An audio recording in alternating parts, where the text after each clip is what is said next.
Hello and welcome to Vardi of Vardi. आज की इस वीडियो में हम लोग पढ़ेंगे फ्रेमिंग ऑफ द कॉन्स्टिट्यूशन।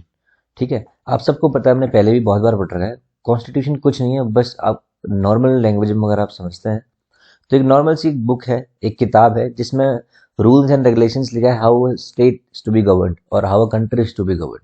ठीक है, स्टेट का मतलब यहाँ पर कंट्री है। एक देश कैसे चलना चाहिए, उसके कुछ नियम है और उसी में सब कुछ डिफाइंड है। प्रेसिडेंट कौन होगा, गवर्नर कौन होगा, लोग कैसे रहेंगे, कौन कौन से राइट्स उनके पास होंगे, क्या क्या ड्यूटी उनकी होंगी, उनको कैसा बनना चाहिए, वो गलती करते हैं तो कौन उनको सजा कर सकता है ना।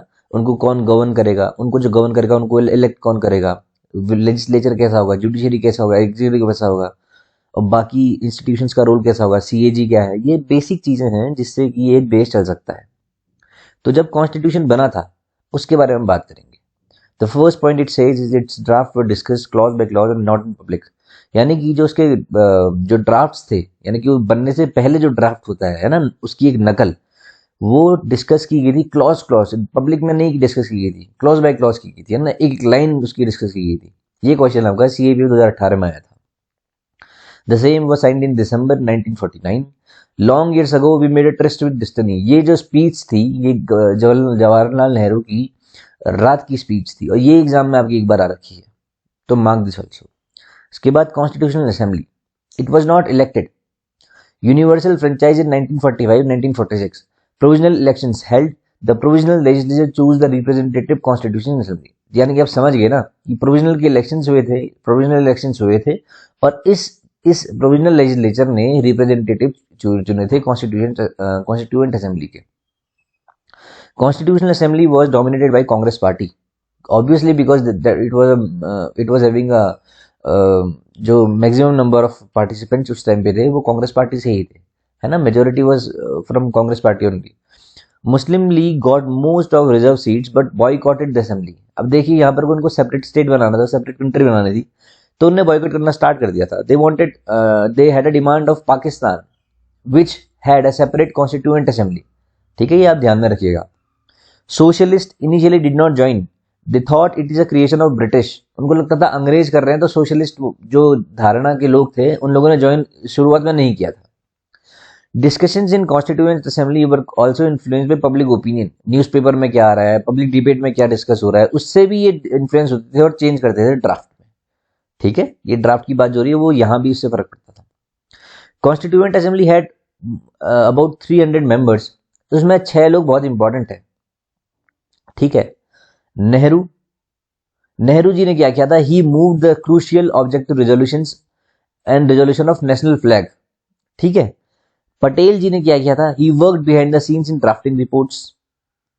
राजेंद्र प्रसाद जी आप सबको पता है प्रेसिडेंट थे कॉन्स्टिट्यूएंट असेंबली के। अब ये एग्जाम में आपके सीडीएस 2020 में आ रखा है। इतने सिंपल क्वेश्चंस आपके एग्जाम में आते हैं, आप एक बार अच्छे से पढ़ लेंगे तो आपको देखिए 3 क्वेश्चन इसी पेज से आ गए हैं और 1.5 पेज के नोट्स पर लास्ट चैप्टर के। आगे बढ़ते हैं हम लोग। बी आर अम्बेडकर जो है अगले इंपॉर्टेंट इंसान। On the advice of Gandhi, so Gandhi on independence day on independence sorry asked him to join the cabinet as a law minister. He served as chairman in the same capacity. Law minister की capacity में उन्होंने chairman की तरह उन्होंने बतौर काम निभाया अपना। ये क्वेश्चन आपका सीएपी 2018 में आ रखा है। के एम मुंशी और अल्लादी कृष्ण स्वामी अय्यर, है ना, lawyer help B R Ambedkar to draft, draft में इनका काम आया था। और अगला जो पॉइंट है ये आपके एग्जाम में है, बी एन राव, ये इस बार दोबारा आया है। Who prepare the documents of political system in अर्गत। अच्छा, ये क्वेश्चन आपके उसमें नहीं, बी एन राव के उसमें अलग लिखा है, जो मेरे टाइप वो है ना हैंड रिटन नोट्स, उसमें लिखा है बी एन राव के बारे में। तो ये लगभग 6 इंसान है, नेहरू जी, पटेल जी, राजेंद्र प्रसाद जी, उसके अलावा अम्बेडकर जी, मुंशी जी, अल्लादी कृष्ण स्वामी अय्यर जी और B N Rau, S N Mukherjee. Important चीज लिखी है जो एग्जाम में बार बार रिपीट हो रहा है आपके। ठीक है, तो ये पढ़ लेना है एक बार आप। These 6 members were given vital assistance by 2 civil servants, और वो दो कौन है, बी एन राव और एस एन मुखर्जी। ठीक है, अब मैं आपको दिखा दूंगा कि बी एन राव ने क्या किया था इंपॉर्टेंट, और वो हैंड रिटन नोट से दिखा दूंगा आपको। Who provided, next is okay, S N Mukherjee, he was the chief draftsman, had ability to put up complex proposal in clear legal language. ठीक है, चीफ ड्राफ्ट्समैन की सबसे इंपॉर्टेंट ये ड्राफ्ट्समैन थे जो यहाँ पर वो ड्राफ्ट कर रहे थे। He had the ability to put up complex, यानी कि बहुत कठिन चीजों को बहुत सिंपल लीगल लैंग्वेज में लिखते थे ये इंसान। Who presided over a discussion of Hindu Code Bill? B.R. Ambedkar. Nehru in his French mentioned of the French oath of tennis court. You must not ignore the source from which the assembly derives its strength. यानी कि the people है ना, we the people. आप अगर preamble भी देखते हैं तो it starts from the line we the people of India. Who was the author of Montague-Chelmsford reforms 1919? Edwin Montague. Separate electorates was a poison that entered the body of political country. ये सरदार वल्लभ भाई पटेल जी ने बोला था. Let us remember that it is a citizen that must count. It is a citizen that forms the base as well as the summit of the social pyramid. Govind Ballabh Pant इनने बोला था कि भैया सिटीजन जो सबसे इम्पोर्टेंट है उसको भूलना नहीं है. The real minority are the masses of the country. ये एनजी रंगा जी ने बोला है ना. Jaipal Singh said our point is that you have got to mix with us. We are willing to mix with you. After the partition violence, B.R. Ambedkar also argued for separate electorates, SC/ST classes के लिए. Assembly finally recommended the abolition of untouchability. ठीक है, untouchability को abolish कर दिया था assembly ने, constituent assembly ने. Hindu temples were open to all caste. हिंदू जो मंदिर हैं वो सारे के सारे कास्ट जाति के लिए खुले थे.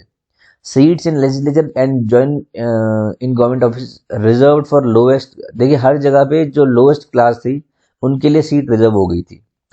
Jawaharlal Nehru argued for strong centre, यानी कि सेंट्रल गवर्नमेंट स्ट्रॉन्ग होनी चाहिए, उनका सब बोलना था. जबकि ब्रिटिश आप देखेंगे, अगर ब्रिटिश जो 1942 के बाद क्रिप्स मिशन के बाद उन्होंने कैबिनेट मिशन भेजा था, उसके हिसाब से जो सेंटर थी वो वीक होनी चाहिए थी. लेकिन नेहरू इसके अगेंस्ट थे. उन्होंने कहा था कि स्ट्रॉन्ग सेंटर होनी चाहिए.